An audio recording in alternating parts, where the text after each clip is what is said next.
ബംഗളൂരുവിലേക്കുള്ള വന്ദേ ഭാരത് ട്രെയിനിന്റെ ഉദ്ഘാടന ചടങ്ങിനിടെ വിദ്യാർത്ഥികളെ കൊണ്ട് RSSന്റെ ഗണഗീതം പാടിച്ചതിൽ സംസ്ഥാന സർക്കാർ അന്വേഷണത്തിന് ഉത്തരവിട്ടു. വരികളിൽ ഇല്ല എന്ന് കേന്ദ്രമന്ത്രിമാർ വാദിച്ചപ്പോൾ RSS ഗീതം എങ്ങനെ ദേശഭക്തിഗാനമാകുമെന്ന് പ്രതിപക്ഷ നേതാവ് പരമപവിത്രമതാമീ മണ്ണിൽ ഭാരതാംബയെ പൂജിക്കാൻ പുണ്യവാഹിനിയെ സേജനമേൽക്കും പൂങ്കാവനങ്ങളുണ്ടിവിടെ. ഈ ഒരു പാട്ടിൽ എന്തെങ്കിലും ഒരു അസ്വാഭാവികതയുള്ളതായിട്ട് നിങ്ങൾക്ക് തോന്നുന്നുണ്ടോ? ഒരു സാധാരണ ഒരു ഗാനം അല്ലെങ്കിൽ ഒരു ദേശഭക്തി ഗാനം എന്ന രീതിയിൽ മാത്രമേ സാധാരണക്കാർക്ക് ഇതിനെ കാണാൻ വേണ്ടി സാധിക്കുന്നുള്ളൂ. ഇതിനകത്ത് മതത്തെ പറ്റിയിട്ടോ അല്ലെങ്കിൽ രാഷ്ട്രീയത്തെ പറ്റിയിട്ടോ ഒന്നും തന്നെ പരാമർശിക്കുന്നില്ല. ഭാരതത്തെ പറ്റിയിട്ട്, ഭാരതാംബയെ പറ്റിയിട്ട് പുകഴ്ത്തിക്കൊണ്ട് പാടുന്ന ഒരു ദേശഭക്തി ഗാനം. എന്നാൽ ഇതിനകത്ത് എന്തിനാണ് ഈ അനാവശ്യ അസ്വാഭാവികതകൾ സൃഷ്ടിക്കുന്നതെന്ന് മനസ്സിലാകുന്നില്ല. വന്ദേ ഭാരത് എക്സ്പ്രസ്സിൽ ഉദ്ഘാടന സമയത്ത് കുറേ കുട്ടികൾ ഈ ഒരു പാട്ട് പാടി. അത് സാധാരണയായിട്ട് കരുതേണ്ട വഴിക്ക് അസാധാരണത്വം കൽപ്പിച്ച് അനാവശ്യമായിട്ടുള്ള വിവാദങ്ങൾ മനഃപൂർവ്വം സൃഷ്ടിക്കുന്നതല്ലേ? നമ്മളൊക്കെ ഈ ഭാരതത്തിലാണ് ജീവിക്കുന്നത്, ഭാരതീയരാണ്. അപ്പോൾ ഭാരതീയരായിട്ടുള്ള നമ്മൾക്ക് ദേശത്തെപ്പറ്റി, ഭാരതത്തെപ്പറ്റി പാടുന്ന ഒരു പാട്ടിൽ എന്തിനാണ് അസ്വാഭാവികത കാണുന്നത്? അതിനകത്ത് മതത്തെ പറ്റിയിട്ട് പരാമർശിക്കുന്നുണ്ടെന്നുണ്ടെങ്കിൽ, മതത്തെ പറ്റിയിട്ട് എന്തെങ്കിലും ഒരു കാര്യങ്ങളാണ് അതിനകത്ത് പറയുന്നത് എന്നുണ്ടെങ്കിൽ നമുക്ക് പറയാം. മതം പറയാൻ പാടില്ല, അല്ലെങ്കിൽ രാഷ്ട്രീയം പറയാൻ വേണ്ടിയിട്ട് പാടില്ല, മാധ്യമങ്ങൾ നിൽക്കുന്ന സമയത്ത് രാഷ്ട്രീയത്തെ പുകഴ്ത്താൻ വേണ്ടിയിട്ട് പാടില്ല എന്ന് വേണമെങ്കിൽ പറയാം. ഈ ഒരു പാട്ട് RSSകാർ ഗണഗീതമായിട്ട് എടുത്തു എന്ന് വെച്ചിട്ട് അതൊരു ദേശഭക്തി ഗാനം അല്ലാതെ ആകുന്നുണ്ടോ? RSSകാർ അവരുടെ ഗണഗീതമായിട്ട് അത് മാറ്റി എന്ന് വെച്ചിട്ട് സാധാരണക്കാർക്ക് അത് പാടാൻ പാടില്ല, അല്ലെങ്കിൽ പബ്ലിക്കായിട്ട് അത് പാടാൻ പാടില്ല എന്ന് പറയുന്നത് എന്തർത്ഥത്തിലാണ്? നോർമലായിട്ട് കാണേണ്ട ഒരു കാര്യത്തെ അബ്നോർമലായിട്ട് ചിത്രീകരിച്ച് മനഃപൂർവ്വ വിവാദങ്ങൾ ഉണ്ടാക്കിക്കൊണ്ടിരിക്കുകയല്ലേ കേരള സർക്കാർ? അതുമാത്രമല്ല, കേരളത്തിൽ ചർച്ച ചെയ്യേണ്ട ഒരുപാട് വിഷയങ്ങൾ ഇപ്പോൾ തന്നെയുണ്ട്. 2 ദിവസം മുമ്പ് തിരുവനന്തപുരം മെഡിക്കൽ കോളേജിൽ നടന്ന സംഭവം നിങ്ങളെല്ലാവരും അറിഞ്ഞതായിരിക്കും. അതിനെ പറ്റിയിട്ടാണ് ചർച്ച ചെയ്യേണ്ടത്. അവിടെയാണ് നമ്മൾക്ക് പരിഹാരങ്ങൾ ഉണ്ടാക്കേണ്ടത്. ആ കാര്യങ്ങളൊന്നും തന്നെ ചർച്ച ചെയ്യാതെ മനഃപൂർവ്വം വഴിതിരിച്ച് വിട്ടുകൊണ്ടിരിക്കുകയാണ്. വെറും നോർമലായിട്ട് കണ്ട് വെറുതെ വിട്ട് കളയേണ്ട ഒരു വിഷയത്തിൽ മാധ്യമ ചർച്ചകൾ, രാത്രി സംവാദം, അത് ഇത് വഴക്ക് ബഹളം എന്തിനാണ്?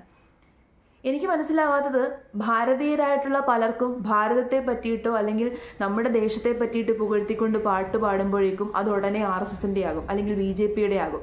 അവിടെ RSSനെ അല്ലല്ലോ പുകഴ്ത്തുന്നത്. ആ പാട്ടിൽ BJPയെ പുകഴ്ത്തുന്നില്ല, RSSനെ പുകഴ്ത്തുന്നില്ല, ഒരു മതത്തെ പറ്റിയിട്ടും പരാമർശിക്കുന്നില്ല, രാഷ്ട്രീയത്തെ പറ്റിയിട്ട് പരാമർശിക്കുന്നില്ല, നമ്മുടെ നാടിനെ പറ്റിയിട്ടാണ് പരാമർശിക്കുന്നത്. ഇനി ആ കുട്ടികളെ കൊണ്ട് മനഃപൂർവ്വം പാടിച്ചതാണെങ്കിൽ തന്നെയും അതിനകത്ത് അസ്വാഭാവികമായിട്ട് ഒന്നുമില്ല. ദേശത്തിനെതിരായിട്ടോ അല്ലെങ്കിൽ രാജ്യത്തിനെതിരായിട്ടോ ഒന്നും തന്നെ അതിനകത്ത് കാണാൻ വേണ്ടിയിട്ട് സാധിക്കുന്നില്ല. ആർക്കും ചൂണ്ടിക്കാണിക്കാൻ വേണ്ടിയിട്ട് സാധിക്കുന്നില്ല. ഇതാണ് നമ്മുടെ നാടിൻ്റെ പ്രശ്നം.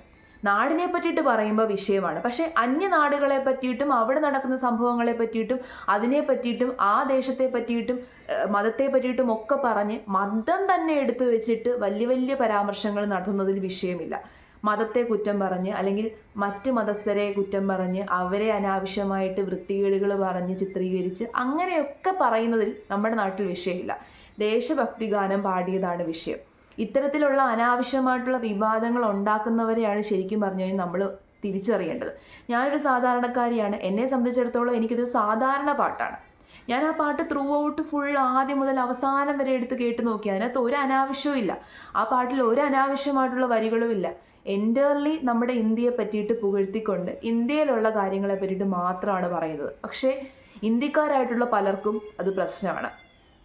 ഇവിടെ എന്തിനാണ് വിവാദം ഉണ്ടാക്കുന്നത് എന്ന് പലർക്കും ചിലപ്പോൾ സംശയമുണ്ടാകും. നോർമലായിട്ട് സാധാരണയായിട്ട് കേൾക്കുന്ന ഒരാൾക്ക് അത് ദേശഭക്തി ഗാനമാണ്. പണ്ട് കലോത്സവ വേദികളിലൊക്കെ ആ ഗാനം പാടാറുണ്ടായിരുന്നു ദേശഭക്തി ഗാനമായിട്ട്. അപ്പോൾ ഒരു പർട്ടിക്കുലർ വിഭാഗം അത് ഗണഗീതമായിട്ട് എടുത്തു എന്ന് വെച്ചിട്ട് ബാക്കിയുള്ളവർ അതിനെ പറ്റിയിട്ട് പാടാൻ പാടില്ല, അത് ആലപിക്കാൻ പാടില്ല എന്ന് പറയാൻ വേണ്ടിയിട്ട് പറ്റത്തില്ല. ഇതേ സെയിം സംഭവമാണ് കാവിക്കൊടിയുടെ കാര്യത്തിൽ വരുന്നത്. പണ്ട് കാലത്ത് ഹിന്ദുക്കൾ ഒരു നോർമലായിട്ട് യൂസ് ചെയ്തിരുന്ന ഒരു കൊടിയാണ് ഈ കാവിക്കൊടി എന്ന് പറയുന്നത്.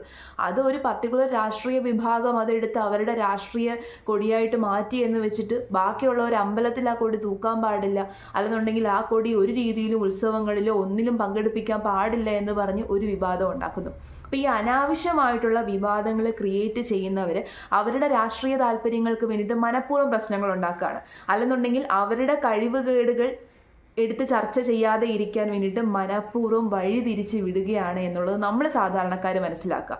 സാധാരണക്കാരെ സംബന്ധിച്ചിടത്തോളം നമ്മൾ ഈ ഇന്ത്യയിലാണ് ജീവിക്കുന്നത്, ഭാരതത്തെ പുകഴ്ത്തുന്ന ഗാനം ഭാരതത്തിൻ്റെ ദേശഭക്തി ഗാനം, ആ രീതിയിൽ കണ്ടാൽ പോരെ.